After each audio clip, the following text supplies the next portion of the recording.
Hello friends, स्वागत है आपको मेरे यूट्यूब चैनल पर। दोस्तों, आज की वीडियो में जानेंगे पेरी टैबलेट के बारे में।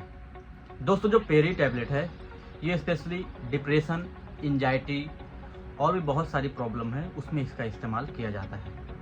तो इस वीडियो में हम जानेंगे पूरे डिटेल में पेरी टैबलेट के बारे में, इसके और क्या क्या फ़ायदे हैं, कितने रुपए का आता है, इसमें कंपोजिशन क्या डाला गया है और ये कितने स्ट्रेन में आता है, किस तरह से इसका डोज लेना है और इसको खाने के बाद क्या साइड इफ़ेक्ट हो सकता है, सेफ़ है कि नहीं, आपको पूरी जानकारी देने वाला हूं, तो आप वीडियो को लास्ट तक देखिए। दोस्तों, सबसे पहले बात कर लेते हैं पेरी टैबलेट का। तो इसका जो नाम है, ब्रांड नेम है पेरी, इसको इप्का नामक कंपनी द्वारा बनाया जाता है। इसके बहुत सारे स्ट्रेंथ हैं, एक लोअर डोज स्ट्रेंथ है, एक हायर डोज। तो जो हायर डोज स्ट्रेंथ है वो है 10, 20, 30 एंड 40। जो लोअर डोज स्ट्रेंथ है वो है 7.5, 12.5, 25 एंड 37.5।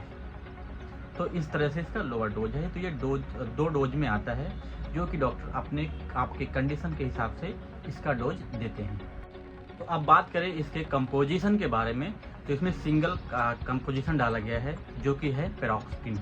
पेरोक्सिन जो है एक एंटी डिप्रेसेंट ड्रग है या SSRI कैटेगरी का ड्रग है, जो क्या करता है, आपके मूड को चेंज करता है।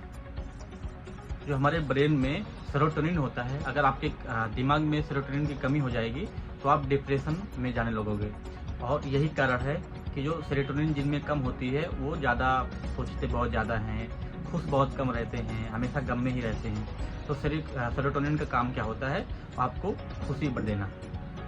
तो ये सेरोटोनिन आपके शरीर में इस तरह से काम करता है। अब बात कर लेते हैं इसके यूज के बारे में कि जो पेरी टैबलेट है इसका यूज हम कौन कौन सी बीमारी में करते हैं।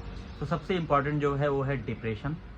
डिप्रेशन में क्या होता है, आप हमेशा अकेला रहना पसंद करते हो, आपको कोई भी चीज़ खुश नहीं रहती है, आप हमेशा उसके बारे में ही सोचते हो और अकेला रहना पसंद होता है, किसी से कम बात करना, हमेशा गम में ही रहना। तो ये डिप्रेशन स्पेशली डिप्रेशन में यूज किया जाता है। उसके अलावा एंजाइटी में क्या होता है, आपको हमेशा डर लगा रहता है, किसी चीज़ का भय रहता है, जैसे कि आगे फ्यूचर में क्या होगा, आगे मैं क्या करूँगा या आगे कैसे कमाऊँगा, मेरा फ्यूचर क्या है, मेरे बच्चों का फ्यूचर क्या है। तो इसको एंजाइटी बोलते हैं और एंजाइटी में भी इसका यूज किया जाता है।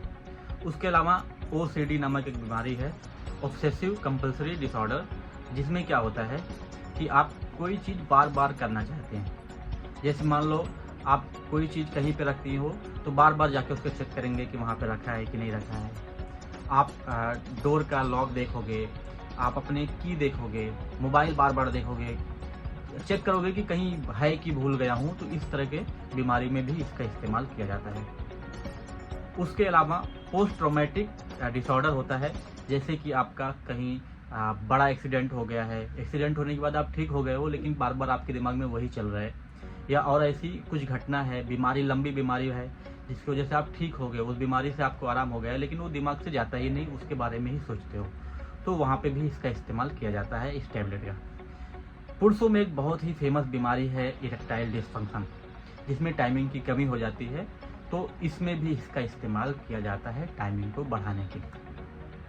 तो ये सब इसके थे फायदे। अब बात कर लेते हैं इसके साइड इफ़ेक्ट के बारे में कि इसको खाने से क्या साइड इफ़ेक्ट होंगे। तो बहुत सारे साइड इफ़ेक्ट हैं, आपको धुंधलापन दिखाई देगा, आपको कॉन्स्टिपेशन हो सकता है, डायरिया हो सकती है, आपको नींद ना आएगी, रात में नींद आने की प्रॉब्लम होगी, इंसोम्निया जिसको बोलते हैं, आपका जो टाइमिंग है वो बढ़ जाएगा, इरेक्टाइल डिसफंक्शन भी हो सकता है। उसके अलावा आपको पसीने बहुत सारे ज़्यादा होंगे, आपको भूख नहीं लगेगी। तो ये सब साइड इफ़ेक्ट देखने को मिल सकते हैं। तो यही कारण है कि इसके बहुत ज़्यादा साइड इफ़ेक्ट भी हैं। अब बात कर लेते हैं डोज के बारे में। तो इसका जो डोज है बहुत कॉम्प्लिकेटेड है, डिपेंड है कि आपको किस बीमारी में देंगे।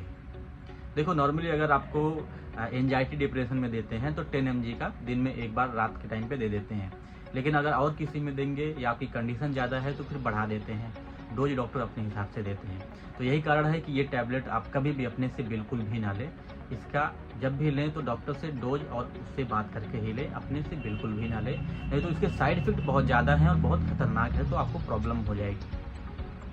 सेफ्टी की बात करूँ तो ये बिल्कुल भी सेफ़ नहीं है, और अगर आप इसको अपने से लोगे तो आगे जाकर आपको बहुत ज़्यादा प्रॉब्लम होगी। तो आपसे यही है कि आप इसको जब भी लें तो डॉक्टर की सलाह से ही लें। तो दोस्तों ये पूरी जानकारी थी पेरी टैबलेट की। आई होप मैं आपको समझा पाया हूँ। आज की वीडियो में इतना ही, मिलता हूँ अगली वीडियो में।